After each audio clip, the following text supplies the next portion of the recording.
कृष्णा। सभी को इस वीडियो में आप सुनेंगे सत्यनारायण भगवान की कथा। व्रत कथा पहला अध्याय। एक समय नैमिषारण्य तीर्थ में शौनकादि अष्टादशी हजार ऋषियों ने श्री सूत जी से पूछा, हे प्रभु,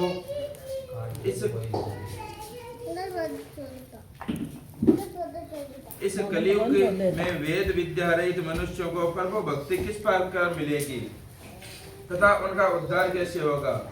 इसलिए हे मुनि श्रेष्ठ, कोई ऐसा तप कहिए जिससे थोड़े समय में पुण्य प्राप्त हुए तथा मन वांछित फल मिले। वह कथा सुनने की हमारी इच्छा है। और सर्वशास्त्र ज्ञाता श्री सूत जी बोले, हे वैष्णवों, मैं पुण्य पूज्य, आप अपने प्राणियों के हित की बात पूछिए। अब मैं उस श्रेष्ठ व्रत को आप लोगों से कहूँगा जिस व्रत को नारद जी ने श्री लक्ष्मी नारायण से पूछा था और लक्ष्मीपति ने मुनि श्रेष्ठ नारद से कहा था। सो ध्यान से सुनो। एक समय योगी राज नारद जी दूसरों के हित की इच्छा से अनेक लोगों में घूमते हुए मृत्युलोक में आ पहुंचे। मृत्युलोक यानी पृथ्वीलोक में आ पहुंचे। यहाँ अनेक योनियों में जन्मे हुए प्राय सभी मनुष्यों को अपने कर्मों द्वारा अनेकों दुखों से पीड़ित देखकर सोचा, किस यत्न के करने से निश्चय ही प्राणियों के दुखों का नाश हो सकेगा। कि नारद जी मृत्युलोक में आया और सगड़ा पीड़ित जगह मनुष्य है बने देखा कि ओ गरीब है, ओ यहाँ है बने दुखों देखा तो बाका मन का मायने ये आई कि मैं आपको कोई उद्धार करूं। तो वे लक्ष्मीपति जी ने पूछ पाई दिया व्रत को कि थोड़ा समय का मायने पुण्य प्राप्त कैसे हो सकता है। ऐसा मन में सोचकर विष्णु लोक को गए।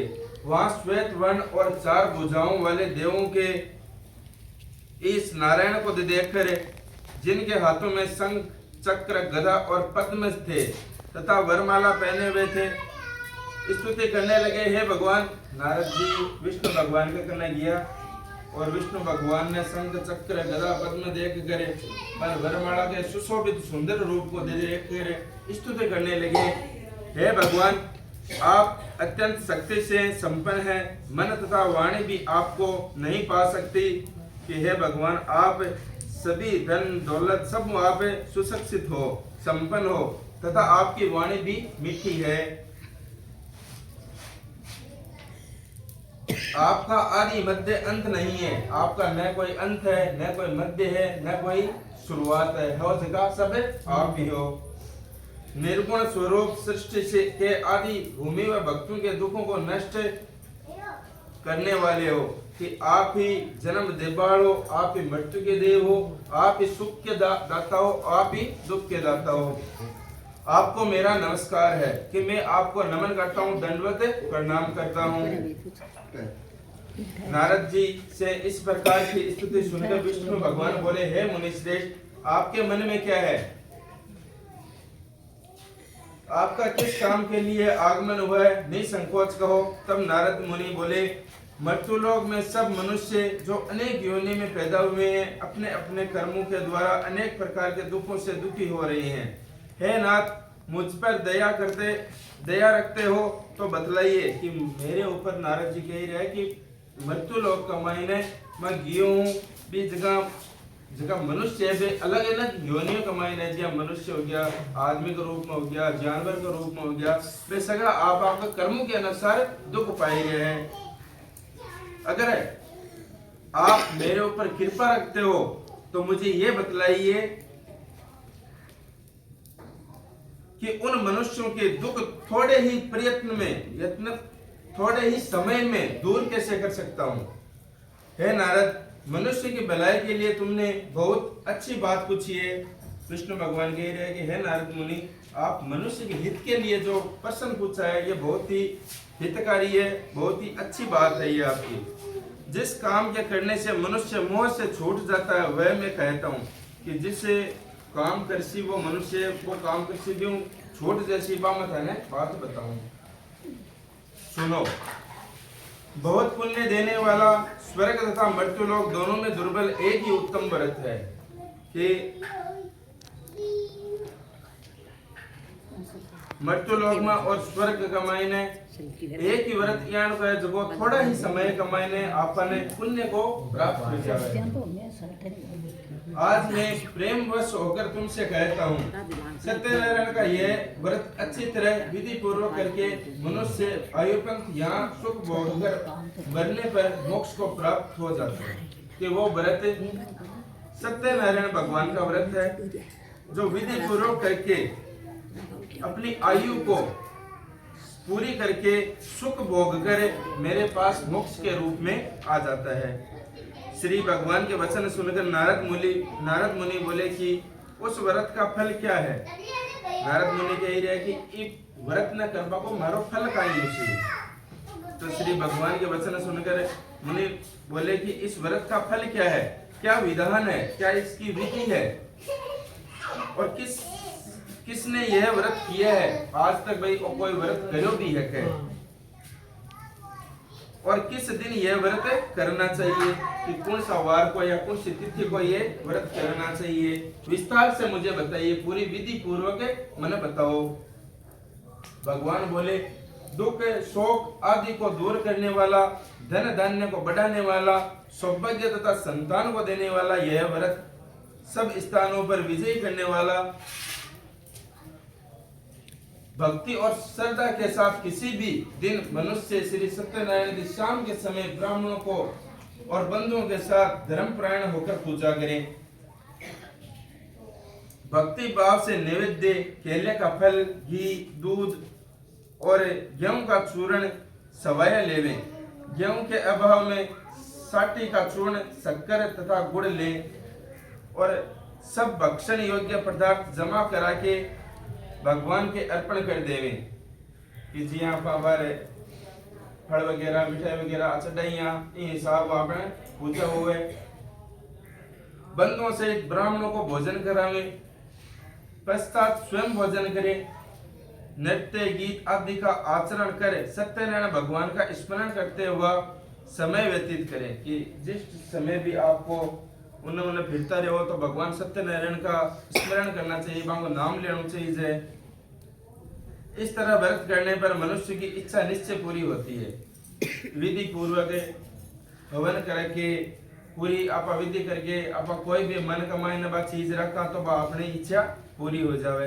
विशेषकर कली काल में भूमि पर यही मोक्ष का सरल उपाय है कि एक कलियुग कमाई ने एक वही व्रत है जो अपने मोक्ष दिला सके है। सूत जी बोले, हे ऋषियों, दूसरा अध्याय, जिसने पहले समय में इस व्रत को किया है उसका इतिहास कहता हूँ कि पहले समय कमाई ने एक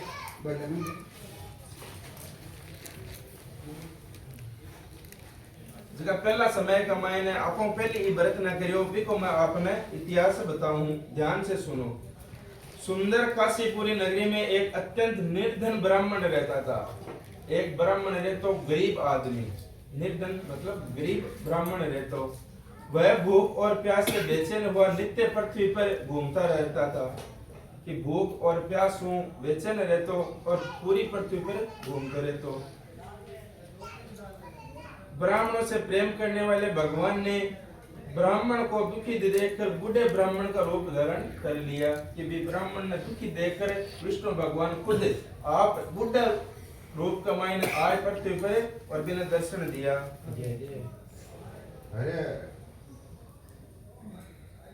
और उससे पूछा, हे विप्र, नित्य दुखी हुआ पृथ्वी पर क्यों घूमते हो।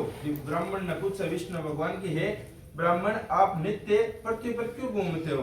हे श्रेष्ठ ब्राह्मण, यह सब मुझसे कहो, मैं सुनना चाहता हूँ। ब्राह्मण बोला, मैं निर्धन ब्राह्मण हूँ, भिक्षा के लिए पृथ्वी पर फिरता रहता हूँ। हे भगवान, यदि आप इसका उपाय जानते हो तो कृपया करके कहो।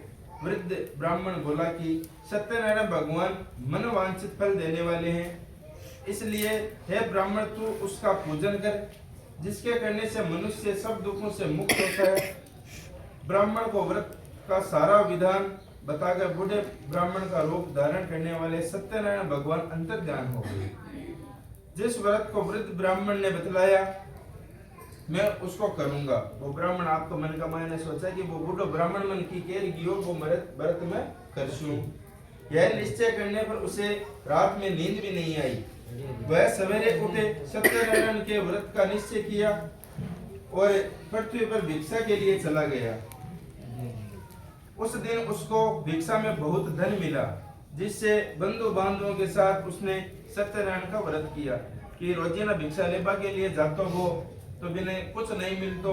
और जग दिन सत्यनारायण भगवान को व्रत को सोचो कि मैं वो व्रत करसूं तो बिन 20 दिन का मायने बहुत सारो धन्य मिलियो।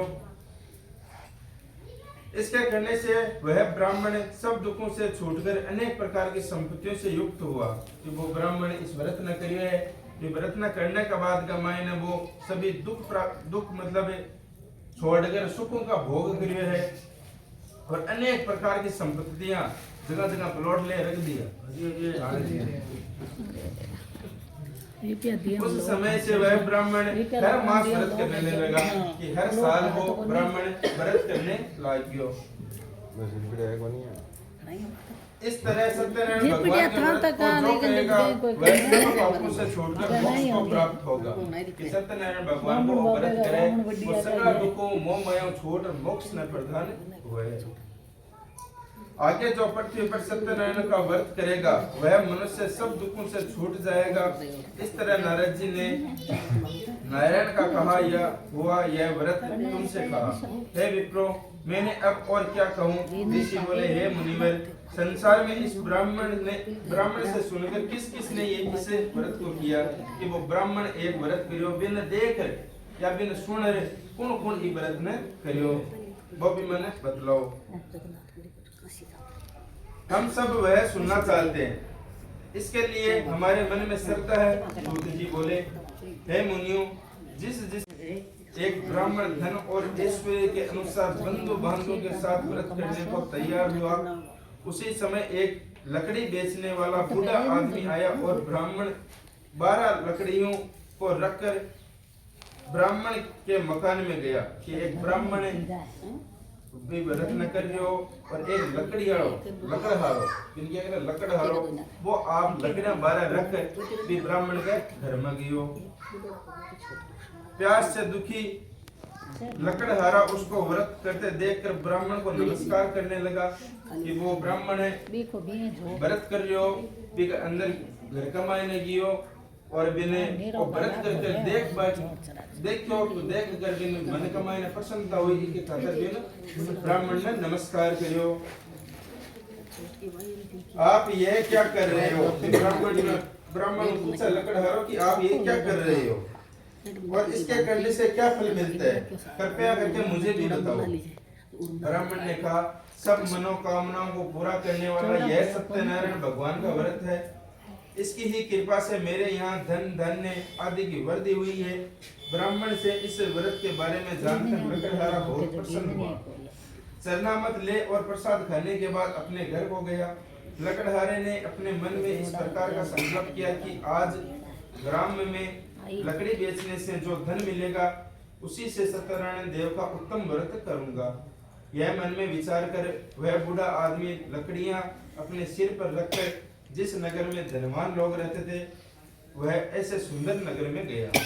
उस रोज वहां पर उसे उन लकड़ियां का दाम पहले से चौगुना मिला कि पहले यहाँ 10 रुपया मिला तो बिना 40 रुपया भी दिन मिला। तब वह बूढ़ा लकड़हारा दाम ले और अति प्रसन्न हो पक्के केले की फली, शक्कर, घी, दूध, दही और गेहूं का चूर्ण इत्यादि सत्यनारायण भगवान के व्रत की सामग्रियों को लेकर अपने घर गया। फिर उसने अपने भाइयों को बुलाकर विधि के साथ भगवान जी का पूजन और व्रत किया। उस व्रत के प्रभाव से वह बूढ़ा लकड़हारा धन पुत्र आदि से युक्त हुआ और संसार के समस्त सुख भोगकर वैकुंठ को चला गया। तीसरा अध्याय सूत जी बोली हे श्रेष्ठ मुनियों अब आगे की कथा कहता हूँ सुनो। पहले समय में उल्कामुख नाम का एक बुद्धिमान राजा रहता था। वह सत्य वक्ता और जितेंद्रिय था। प्रतिदिन देव स्थानों पर जाता था। गरीबों को धन देकर उनके कष्ट दूर करता था। उसकी पत्नी कमल के समान मुख वाली और सती साध्वी थी। भद्रशिला नदी के तट पर उन दोनों ने श्री सत्यनारायण व्रत किया। उस समय में वहाँ एक साधु वैश्य आया। उसके पास व्यापार के लिए बहुत सा धन था।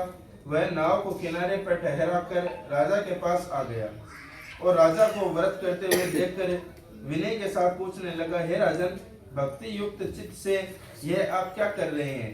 मेरी सुनने की इच्छा है, सो आप यह मुझे भी बताइए। राजा बोला, हे साधु, अपने बांधवों के साथ पुत्रादि की प्राप्ति के लिए महाशक्तिवान सत्यनारायण भगवान का व्रत व पूजन किया जा रहा है। राजा के वचन सुनकर साधु आदर से बोला, हे राजन, मुझसे इसका सब विधान कहो। मैं भी आपके कथा अनुसार इस व्रत को करूंगा। मेरी भी कोई संतान नहीं है और इससे निश्चय ही होगी। राजा से सब विधान सुन व्यापार से निवृत्त हो वह आनंद के साथ घर गया। साधु ने अपनी स्त्री से संतान देने वाले उस व्रत का समाचार सुनाया और कहा कि जब मेरे संतान होगी तब मैं इस व्रत को करूंगा। साधु ने ऐसे वचन अपनी स्त्री लीलावती से कहे।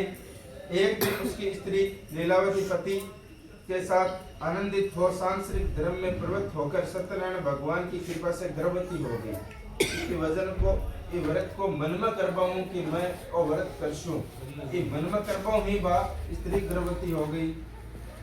तथा 10वें महीने में उसके एक सुंदर कन्या का जन्म हुआ। दिनों दिन वह इस तरह बढ़ने लगी जैसे शुक्ल पक्ष का चंद्रमा बढ़ता हो। कन्या का नाम कलावती रखा गया। तब लीलावती ने मीठे शब्दों में अपने पति से कहा कि जो आपने संकल्प किया था कि मैं भगवान का व्रत करूंगा, अब आप उसे करिए। साधु बोला, हे प्रिय, इसके विवाह पर करूंगा। इस प्रकार अपनी पत्नी को आश्वासन दे वह नगर को गया। कलावती गृह में वृद्धि को प्राप्त हो गई। साधु ने जब नगर में सखियों के साथ अपनी पुत्री को देखा तो तुरंत दूत बुलाकर कहा कि पुत्री के वास्ते कोई सुयोग्य वर देख कर लाओ।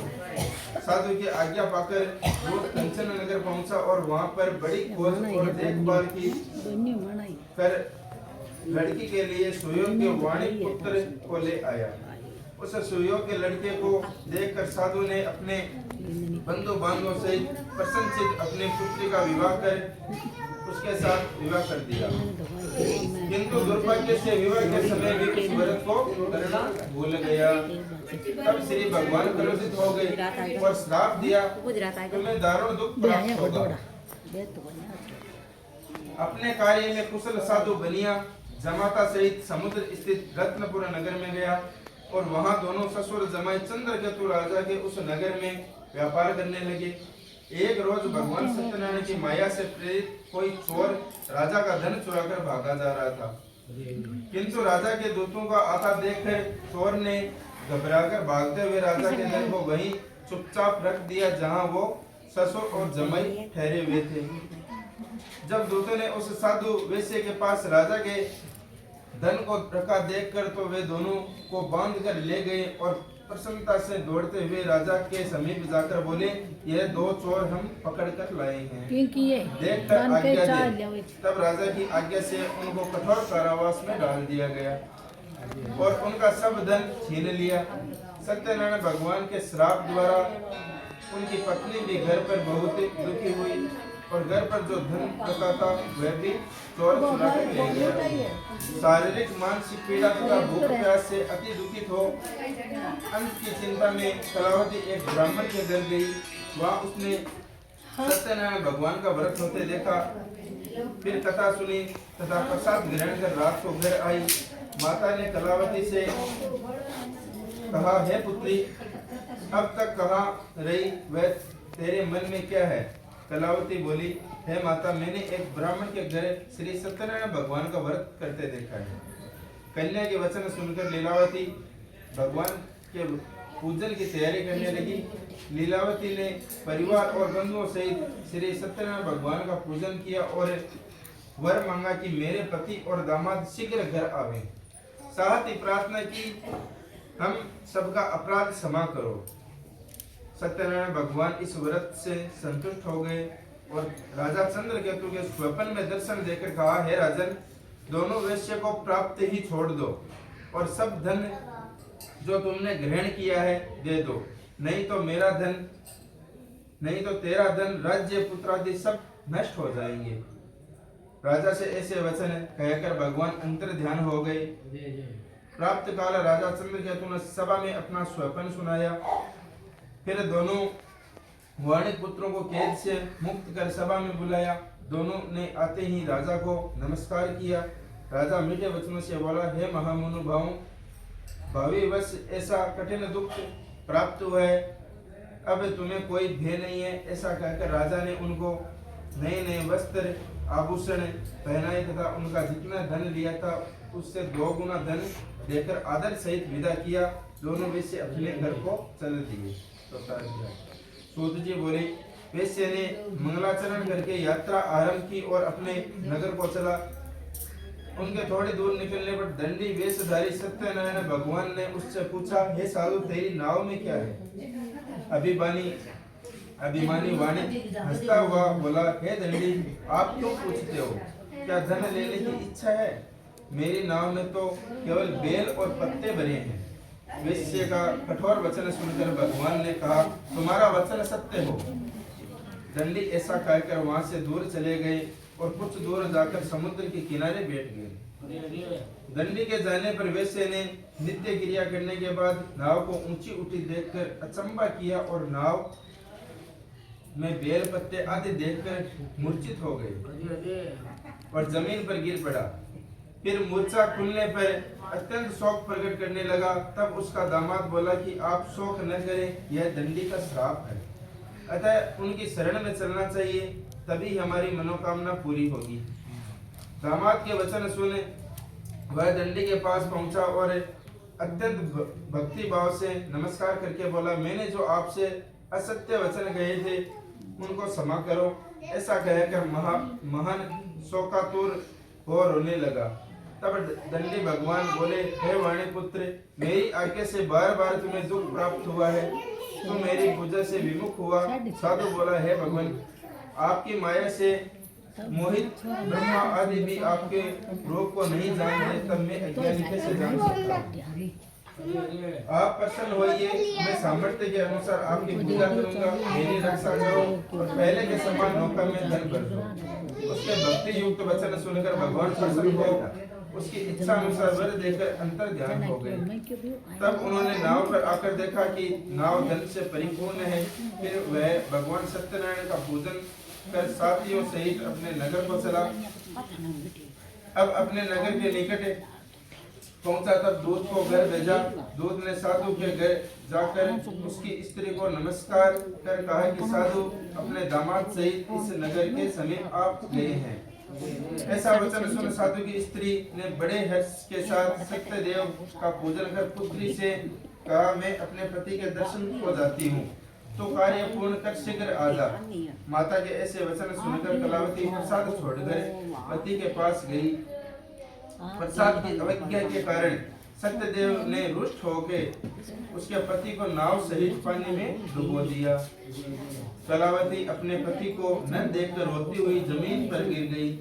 इस तरह नौका को डूबा हुआ तथा कन्या को रोता देख साधु दुखित हो बोला, हे प्रभु, मुझसे या मेरे परिवार से जो भूल हुई है उसे क्षमा करो। उसके दीन वचन सुनकर सत्यदेव प्रसन्न हो गए और आकाशवाणी हुई, हे साधु, तेरी कन्या मेरे प्रसाद को छोड़कर आई है, इसलिए उसका पति अदृश्य हुआ है। यदि वह घर जाकर प्रसाद खाकर लौटे तो इसे पति अवश्य मिलेगा। ऐसी आकाशवाणी सुनकर कलावती ने घर पहुंचकर प्रसाद खाया। फिर आकर पति के दर्शन किए। तत्पश्चात साधु ने बंधु बांधव से सत्यदेव का विधि पूर्वक पूजन किया। उस दिन से वह पूर्णिमा को सत्यनारायण भगवान का पूजन करने लगा। फिर इस लोक का सुख भोगकर अंत में स्वर्ग लोक को हो गया। 5वां अध्याय। सूत जी बोले, हे ऋषियों, मैं और भी कथा कहता हूँ, सुनो। प्रजा पालन में लीन तुंगध्वज नाम का राजा था। उसने भी भगवान का प्रसाद त्याग कर बहुत दुख पाया। एक समय वन में जाकर वन्य पशुओं को मारकर बड़ के पेड़ के नीचे आया। वहां उसने ग्वालों को भक्ति भाव से बांधों सहित सत्यनारायण जी का पूजन करते देखा। राजा देखकर भी अभिमान वंश वहां नहीं गया और न ही नमस्कार ही किया। जब ग्वालों ने भगवान का प्रसाद उसके सामने रखा तो वह प्रसाद को त्याग कर अपनी सुंदर नगरी को चला। वहीं उसने अपना सब कुछ नष्ट पाया तो वह जान गया कि यह सब भगवान ने किया है। तब वह विश्वास कर ग्वालों के समीप गया और विधि पूर्वक पूजन कर प्रसाद खाया और सत्यदेव की कृपा से पहले जैसा था वैसा ही हो गया। फिर दीर्घ काल तक सुख भोगकर मरने पर स्वर्गलोक को गया। जो मनुष्य इस परम दुर्लभ व्रत को करेगा भगवान की कृपा से उसे धन धान्य की प्राप्ति होगी। निर्धन धनी और बंदी बंधन से मुक्त होकर निर्भय हो जाता है। संतानहीनों को संतान प्राप्ति होती है तथा सब मनोरथ पूर्ण होकर अंत में वैकुंठ धाम को जाता है। जिन्होंने पहले इस व्रत को किया है अब उसके दूसरे जन्म की कथा कहता हूँ। सतानंद ब्राह्मण ने सुदामा को जन्म लेकर मोक्ष को पाया। उल्कामुख नाम का राजा दशरथ होकर वैकुंठ को प्राप्त हुआ। साधु नाम के वैश्य ने मोर ध्वज बनकर अपने पुत्र को आर्य से चीरकर मोक्ष को प्राप्त किया और महाराज तुंग ध्वज ने स्वयं भू होकर भगवान में भक्ति युक्त कर्म कर मोक्ष प्राप्त किया। बोले सत्यनारायण भगवान की जय हो। वाह